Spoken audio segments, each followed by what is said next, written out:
Greetings. My name is Brian, and this is FitnessBlog.me.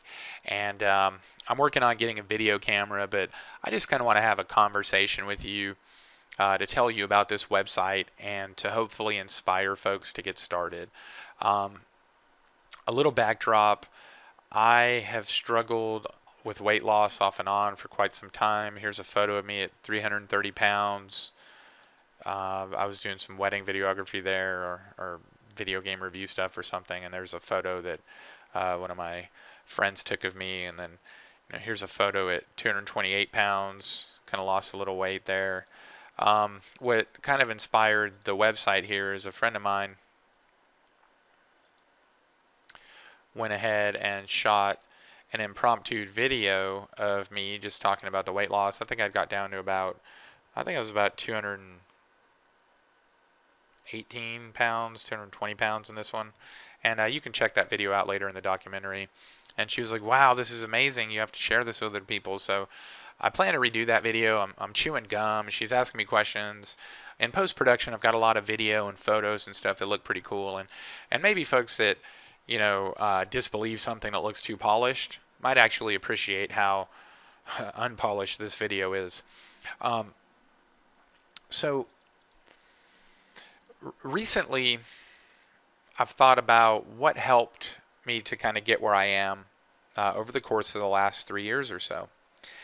And in that reflection, I've also seen some things that I've picked up on, some habits that I wouldn't mind being able to come back and even listening to this video myself and just having an awareness of these patterns, and even just to keep me on track, and also to help other folks see these patterns, because I've seen some of these patterns a little more severely in other people, and they will actually just basically deceive themselves. And then I see them, and I see these patterns in my life where I'm not necessarily deceiving myself, but I'm giving myself liberties that if I was a little more disciplined or a little more on top of the situation or what goes on in my subconscious, then I would not allow myself to take these liberties. So a couple of principles that I think will be very useful. When I weighed 330 pounds, I started off on the treadmill, and I could only maybe jog for a couple minutes tops.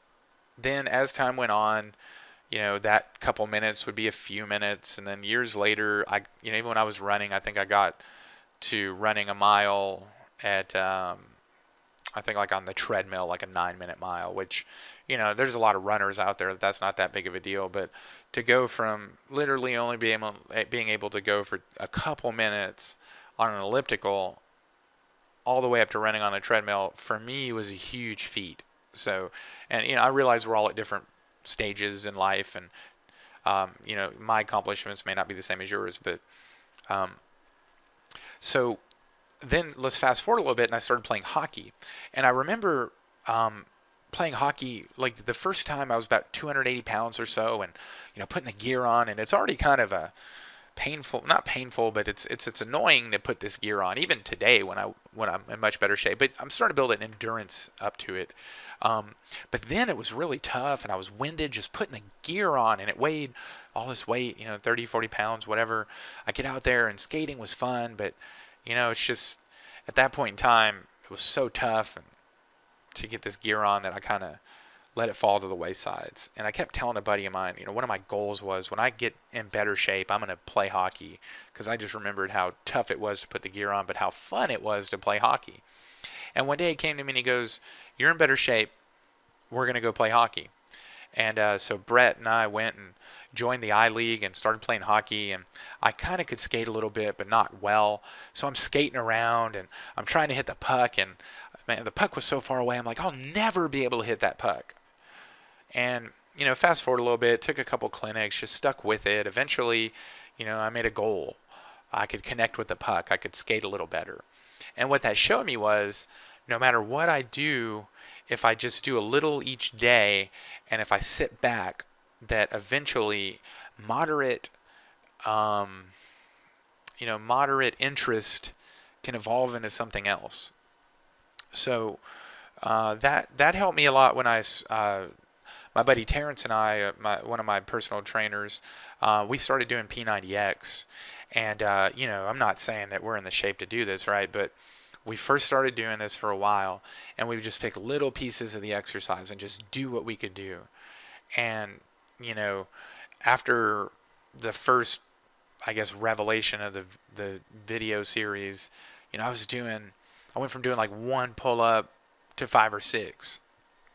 We haven't done that program in a while, so I'm back to one pull up. But the idea here is if you start something, and even if you're not losing the weight at the level that you want to, look for those small improvements. Look for the enhancements in your ability to actually do anything, your endurance, or to play hockey, or to walk across the room without breathing heavy, or whatever that task might be. And you want to hold on to those small and cumulative changes, and then in 3 years you'll turn around and be like, wow, I've lost 100 pounds, if you stick with it and you just do a little bit at a time. So that's just one philosophy that I wanted to kind of instill.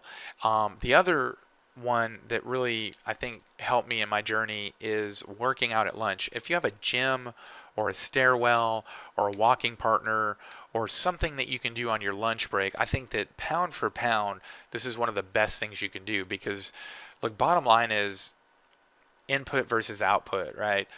What you intake versus what you burn equals weight loss. It's simple. And you can be a vegan, or you can eat nothing but steak, or you could eat whatever you want. And granted, the types of food that you eat will help to facilitate a quicker weight loss. But the bottom line is, if you got to burn more than you eat, it's that simple.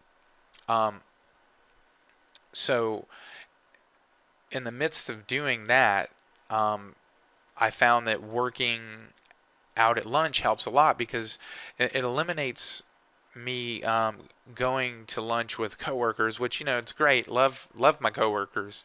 Love to go eat out with them. Like nothing more than spend $15 on a lunch. Eat a bunch of chips, drink a bunch of sodas. Kick back some. Get some sopapillas, whatever it is. And then if you're not logging your calories, wow. It's like I was clueless to the fact that I could have just consumed 2,000 or 3,000 calories. So tracking what you eat is very important. I also bought a GoWare Fit. It's a Body Media GoWare Fit, similar to what the Body Bug was, except I like it better because it tracks sleep. And when I'm on board with this and I wear it all the time, I kind of get an idea of what I'm burning. And then if I'm to track my meals, wow, it's a reality check. I'm trying to burn 500 to 1,000 calories a day, and I just consumed 2,000 calories at lunch on the border, with a coworker. I can't even run long enough to make up for that bad habit, right? Not consistently. Because let me tell you, when I first started playing hockey, but when it was alien to me, I think maybe the Body Bug was registering 700-800 calories, 1,000.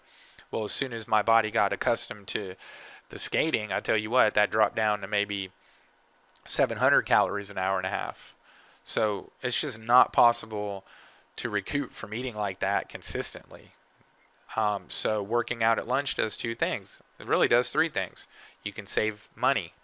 You can save on the cost of calories. Then you can burn calories. So that's if you can pull that off, work out at lunch. And it's all about learning your pattern of what works best for you. For me, if I get home, slim chance I'm going to work out. Maybe occasionally if I'm going to go to some sort of boot camp or something with some friends, might work out. Odds are probably not. I'm not a morning guy. I've done it before, but it's going to be slim that I'm going to wake up in the morning and get a workout in. That's just me. We're all different. So for me, working out at lunch serves multiple purposes. And then, basically to wrap this up, but another psychological thing that we could talk about is, I think the book's called The Road Less Traveled, but the gentleman talks about deferring pleasure. And a lot of us have a problem with deferring pleasure. It all starts back when we're a kid. Well, I want to eat, I want to eat my sweets and sugary goodness before I eat dinner, fill up a bunch of sweets and, get fat because I'm not getting any nutrition. Um, and mom's like, no, you can have your dessert after you eat your meal. Well, why is that? Because, we're going to fill up on healthy, good food and then maybe eat a little less cake at the end of the day, right? Well, kid doesn't want to do that. I never did. I want to just eat all the sweets and drink all the milkshakes and everything. And yeah, maybe I'll get around eating some healthy foods. So deferring pleasure is a concept that I think is a really good one. Um, and this isn't quite on that level, but just to give you an example, I've been taking allergy shots lately.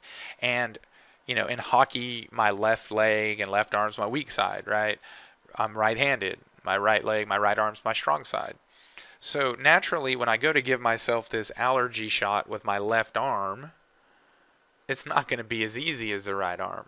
And frankly, I don't even enjoy giving myself shots, period. So the first couple times I did it, I slam it out with the right arm, get it done. I'm not deferring the pleasure in a sense. Then I'm coming over and I'm doing the arm that's harder, and I might have to stick myself 2 or 3 times, and I'm getting frustrated, and I finally give myself the shot, and then I kind of remembered that concept. What if I give myself the shot in the bad arm first? Just get that out of the way. Get that anxiety out of the way. Just get it done. Come over to the good arm. The shot's real easy at that point. There's no anxiety. It's just done. So, it's natural for us to want to shy away from the things that we don't enjoy doing. And we get a lot of serotonin and accomplishment from doing the things that we enjoy doing. So, it just goes back to the I'll never be able to hit the puck mentality. Unfortunately, knowing that simple fact that we're going to try to defer the pleasure and that we're going to try to avoid doing whatever is not easy or comfortable just on a subconscious level, we can use that to arm ourselves, basically, what I am my own worst enemy, right? And I've even seen that recently. So something to couple with that is, basically the concept of, focus on what you can do, not what you can't do. This whole week, I've been working late, eating cookies, all this stuff. I've been enabling myself to eat poorly. My thermostat on my little refrigerator went out, so it's freezing everything to a block of ice. So I haven't been drinking my Way Smart shakes. ... So today I looked up and it's like, well, if I don't focus on what can't be done, I can drink a different kind of shake that just requires water. I can go to a different refrigerator. I can walk to Subway if I'm working late and take a break, get food, then come back up into the office. I don't have to allow my subconscious to sabotage me.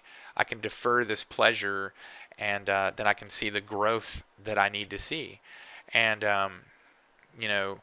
essentially a lot of other programs talk about having a little bit of a free day, if you will, or a free meal. Body for Life has the free day. Weight Watchers, you can bank your calories. So the idea here is, look, let's track our calories. I'm not saying, that we should never partake in any delicious goodness and sweets and whatnot, but it's okay to do that in a limited capacity once a week. And the tough part's just finding the discipline to stick to the guns and not have those 2 or 3 friends come in from out of town and just go ahead and eat out with all of them and start gaining weight. Some of the bigger books talk about like an emotional bank, love language books or whatnot. For a long time, I used to have that as kind of a bank when it came to a calorie bank. What's it going to cost me? I need to put this in savings to be able to then withdraw these calories, or I need to know that I'm going to work out a little extra harder, over the course of the week. So, little things like that, and just knowing yourself. I mean, I am addicted to sweets. You don't even know. And it's sad, but I'm just sharing this with you just, because you can know what your pitfalls are and kind of work around them. One day I went to the grocery store with a friend. There's this really good cookies called Tip Treats, and they were closed up the road. So we went to the grocery store and got 5 gallons of ice cream, and then, we got 2 dozen of cookies because they didn't have anything less. And we ate a couple of them. I maybe ate like 2 ice cream sandwiches or one. I can't remember. My friend ate one. She leaves all this junk at my house, right? So I am addicted to this stuff. I didn't even know to what degree. The next day, I just polished down 6 peanut butter cookies, out of 2 dozen. And I was like, this is ridiculous. So I put the cookies up. Day after that, I eat 6 cookies again. And I'm like, this is just insane. So I take the cookies and throw them in the trash. So I have a problem. I realize this. Not a problem to the extent that I'm going to dig the cookies out of the trash, nor a big enough problem to where I'm going to go and run back to the grocery store and then buy 2 more dozen, cookies and then just eat the heck out of those. But I have a big enough problem to where I cannot leave this food on the shelf and allow it to be in my life and sit there on a consistent basis. It's just, I don't know what it is. Maybe it's just some sort of sad satisfaction in binging on the food. So the way that I get around that is, well, and on the flip side, there's skinny cow and there's all sorts of healthier, good, healthier sweets. Well, the same thing will happen with those. Those things, man, I'll eat them all. I will eat, and it doesn't matter if it's skinny cow or not. I'm just going to gobble it up. So the philosophy that I came across was, why don't I just get a pint of Ben and Jerry's every quarter? And if I'm doing good, I'll just devour that pint of the real deal. And then, psychologically, I can go through that process of eating up all the ice cream or whatever, and then I'm done. I'll keep it out of the house, out of sight, out of mind. There's always an opportunity at work to eat a cookie. I mean, someone's always going to bring sweets around. So make sure you have enough money, or, make sure you have enough calories in your, caloric savings account to spend on this kind of stuff.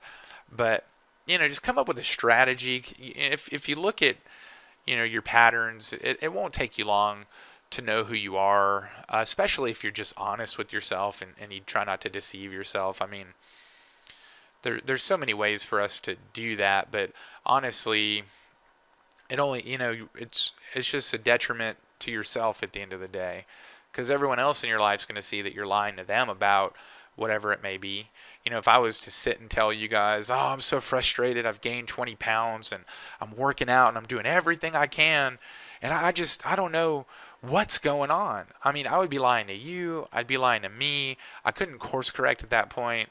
And where I was 3 years ago, it may not have been so easy to see the patterns or to know what was going on. But as time went on, I started stumbling across these ways to kind of look for those. So just try to be open and honest with yourself. And, the sky's the limit.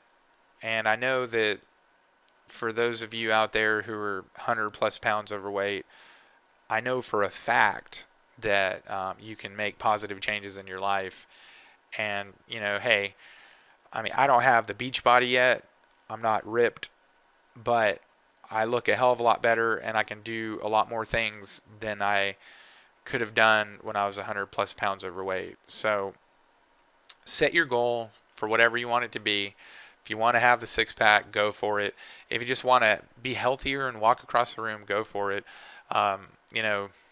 Send me some emails. Let me know about the status of what's going on, and we'll probably try to eventually get some Skype meetings going, or we can communicate back and forth with video replies on YouTube or whatnot. And I think that, like I was saying, the sky's the limit, and I look forward to hearing from those of you out there in cyberspace that have anything to say.